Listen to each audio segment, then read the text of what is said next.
You're fired. Hi, this is Jim Gibson with Business Sense Podcast. Thank you for listening today. And I'm sure most of us has heard those words in one form or another over the years. I remember the first time I heard that, I was 16 years old working for a fast food joint, and I decided that I would set my own hours. Who was the boss to tell me I had to be there 8 o'clock? Sometimes I needed extra sleep. Well, he didn't put up with that very long, and I was fired. And I learned a lesson that day that when you work for someone, and they get to dictate when you show up and when you leave and some other rules. But you know, we've all been fired, or at least a majority of people have been fired at one time or another. And I want to tell you a story. I'm going to tell you a story that happened to me many years ago. I was hired as a consultant manager, so I not only did consulting, but I also managed the IT department that was responsible for an inbound center. Now, an inbound center is what you call, when you call a company and you have a problem with their products and they say, all representatives are really busy right now, so stay on the line and we really love you and we appreciate the fact that you're a customer. And then you hear music and then every once in a while they say, yeah, we're still really busy. Please stay on the line. Thank you for your business and you have a nice day. And they keep on doing that, and then eventually someone answers and says, how may I help you? Well, that's an inbound center. It's very complex sometimes. There's special software. It interacts with the computer network to bring the right screen up to the right person at the right time so they can talk to you intelligently about your product or whatever else. But it's involved. So I was asked to manage this. I was asked to organize it. I was asked to train the employees who actually worked for the company on how to run and manage this type of system. But I also had other contract work that I had to attend to on occasion, and I let my boss know, the CIO, Chief Information Officer of this huge company, that I know you would know who they are if I said the name. I told him I had to be out of town for a couple days, out of state actually for a couple days, and that I would return and be back on a Monday or something. This was back in the 80s. I went out of town and I got a phone call. I guess I was out of town for about a day or two, and I got a phone call from one of those employees that worked for me, and he said, hey, Jim, just want to let you know that we're doing a major upgrade today. And I said, what? Major upgrade today? What are you talking about? I never heard this. And he said, well, the CIO approved it, and he said it was something was going to happen. He talked to the manufacturer this morning, and he decided today would be a good day to do the upgrade. And I said, no software upgrade in the middle of a work day or with employees there, things like that. We're not going to do this. This is crazy. And I said, do we have a good backup? What happens if it fails? Murphy rules on these things. So anything that can happen, anything bad that can happen will happen. And that's how you have to plan. And I said, this is something that you got to really research, and it takes a couple weeks to make sure that you're doing the proper upgrade, that you even need this software upgrade. And what is it going to do for you? And how is it going to affect your system? We're not talking about a PC sitting on your desk. One little tiny PC not attached to a network or something like that. When you're talking to something that, you got a couple, 1,000, maybe 2,000 employees attached to, there was a lot of employees, plus a very complex inbound center with reporting, and that's attached to your computer network, and everything else has to communicate with your computer network. I said, this is really involved. You just don't do this on a whim. You don't decide at 10 o'clock in the morning, do it at 3 o'clock in the afternoon, and not have everyone informed ahead of time to make sure you have proper planning. So I imagined that my boss didn't understand. So can I get a hold of the boss? Well, no, he left on vacation. So I canceled it. And of course, when he came back, he didn't renew my contract.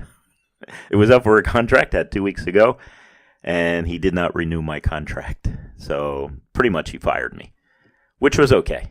I understand. He gave an order that it was to be updated that day, and I thought I was protecting him, and that if I could only talk to him, if he really knew the levity of the situation, he would not have decided to do that type of upgrade, even though the manufacturer said, no problem, it will work. Of course, the manufacturer doesn't have to pay the bill when people sit around idle. But needless to say, my contract was not renewed, and it was up that week. I think I had 2 weeks left on the contract at that point, a little after Thanksgiving that year, and it was not renewed. So I understood. No problem. That's life. People get fired. I got fired. I think I did the right thing. I didn't know any other way to do it. But I'm going to tell you the rest of the story at the end. You got to stay tuned, man. It has a very interesting conclusion. Please pay attention. Stay tuned. Well, I know anytime you're fired, laid off, whatever you want to call it, and sometimes it's for cause, sometimes it's not. Company is downsizing and you got downsized, anything else. But, you walk home that day with that little banker box with all your stuff in it, and you tell your wife, and it's a pretty stressful time. It's stressful for you, it's stressful for your wife or your spouse if it's the other way around. It's just a tough time. It's an emotional time. To me, it's sometimes, it happened to me once or twice in my adult life. When it happens, it's sort of like losing a good friend who died. It's that stressful. At least it was for me. And I remember the feelings, and it was not a happy time. You got this mortgage, you got car payments, you got to buy food. You got a severance check, but that doesn't last very long. And the future is unknown. So what do I do now? What did I do wrong?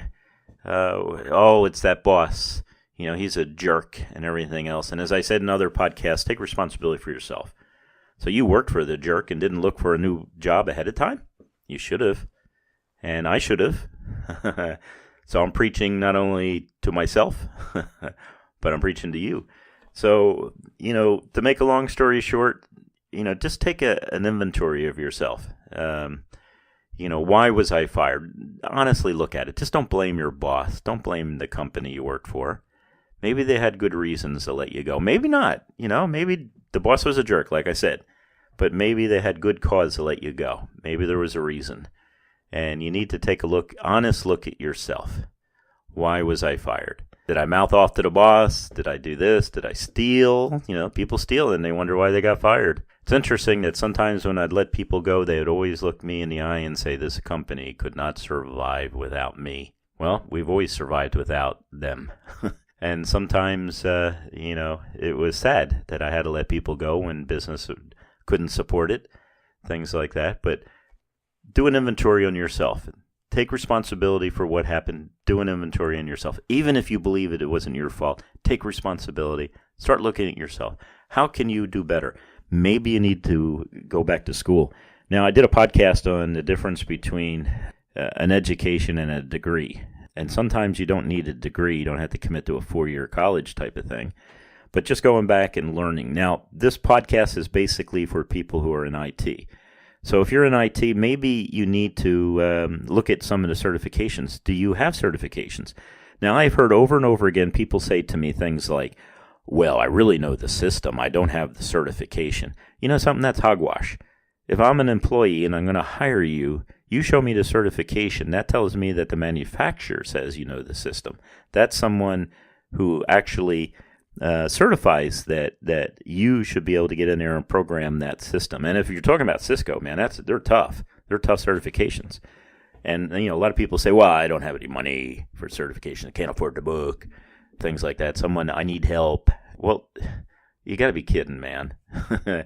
You spend money based on your priorities. So if you think something's important, you're going to spend money on it. And in this case, if you're unemployed, you need to go and look to see if you got the proper certifications to get a job. And even after you get that next job, you should be saying, all jobs are temporary. And so I need a better job. Or if I can earn more, per year, this would be better. And the way you're going to earn more is not only experience, but also education. And again, I don't necessarily mean a 4-year degree. What I mean by that is education as far as certifications. In the IT field, certifications are a lot more valuable today, in my opinion. You learn a lot more of the details without wasting your time and money on nonsense stuff. And that doesn't mean you can't get the certifications at a local college. You can. Go to college, get trained, everything else, but you still got to take the test. I talk about this in other podcasts, so I'm not going to spend a lot of time on it. But the idea is start working on yourself. Always be working on yourself. I own businesses, and I still spend time studying and studying and studying and learning new things because this is an interesting field to be in. Maybe you're in the wrong field. Maybe you shouldn't be in IT. Maybe you should be in another field. You got to start checking to see where is your interest at. I mean, I find IT extremely interesting. I like everything about IT. I like to learn about everything there is in IT. So I'm always learning, I'm always reading, I'm always studying and things like that. And if you're not interested in IT, find what you're interested in and start putting your effort in that area. That's first of all. Secondly, if you're out of work right now, then you should consider that your new job, to find a job. And so start looking, work on your resume. If you got to build a new resume, go on YouTube. There's a lot of people that tell you how to write a resume, things like that. Make sure you have a LinkedIn account. This should be your full-time job, looking for a job. You should be spending 8 hours a day. But I know you can't spend all day just looking for a job, right? So work on your certification at night or in the morning before you start your search for a job. But this shouldn't be time to kick back and watch TV and to relax and everything else. You have to find a job. You have to realize certifications are important in finding a new job. So after you did a self-evaluation, after you decided you have a plan, everything else, exercise the plan. I'm positive that you'll find a job. I've never been laid off on a job or fired or whatever else where I didn't learn something new and valuable. I learned something new about myself, and I learned something new about life. And I always end up with a better situation afterwards. It has always been that way. I did not ever badmouth a former employer because it will always come back to you.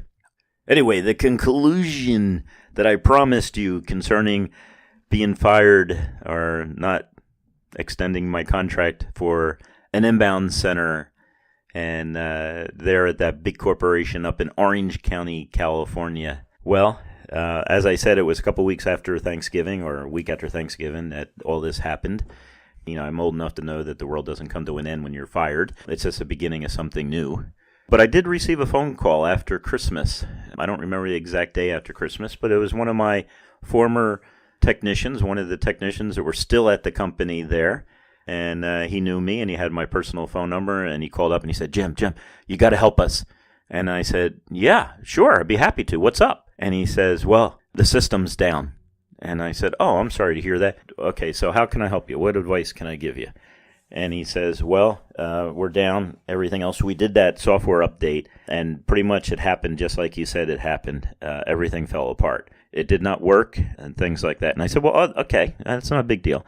Walk it back. They must have a way to, go from one software upgrade, walk it back to the last one. He said, no, they didn't have a plan. And I said, oh, okay. Well, they should. That's something we should have investigated before we did it. You can't walk it back. I said, okay, well, just reload the old software up, before you did the update, reload that into the system, and then run the backup, the data backup on it. He came back and he said, we did that, and the data backup is corrupted, and it won't work. What do we do? And I said, well, how long you been down? And he says, I've been down for 3 days. Wow, 3 days you've been down? You're going to have to reprogram that whole system from scratch. Well, to make a long story short, and I am not happy about this, but I am sad to hear that I'm sure that CIO lost his job. This is almost inexcusable for someone that knows IT.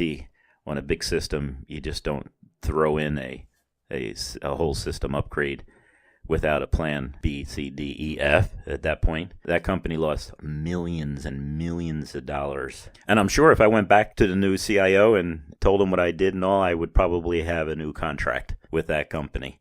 But I did not. I was moving on to other things. I just want to tell you, I've been there before. If you're out looking for a job right now, I've been there before. And there is hope. Now you just have to think through what you plan to do in the future. You have to be proactive. You can't wait for things to happen. You have to make them happen. But you will find another job. And for me, I always found a better job. I always got higher pay. I always got a better job somewhere else. And I learned a lot each time it happened to me. It's just part of life, man. It happens. Thank you for listening to the podcast today. I do appreciate it. If you're listening to this on YouTube, my podcast on YouTube, then please subscribe, please give me a thumbs up if you liked it. Please make a comment. Also, if you notice on YouTube in the description, we have a thing called Subscribe Star. Subscribe Star is a way that you can support my podcasts and my videos. And what you do is you click on that and you can donate some funds, and I'd really appreciate it. So if you appreciate these podcasts, you appreciate some of these other videos on YouTube, cablesupply.com on YouTube, well then please support me on it. I'd appreciate it. At least consider supporting me on this. And I hope you enjoyed this podcast. Again, this is Jim Gibson with Business Sense, and you have a great day.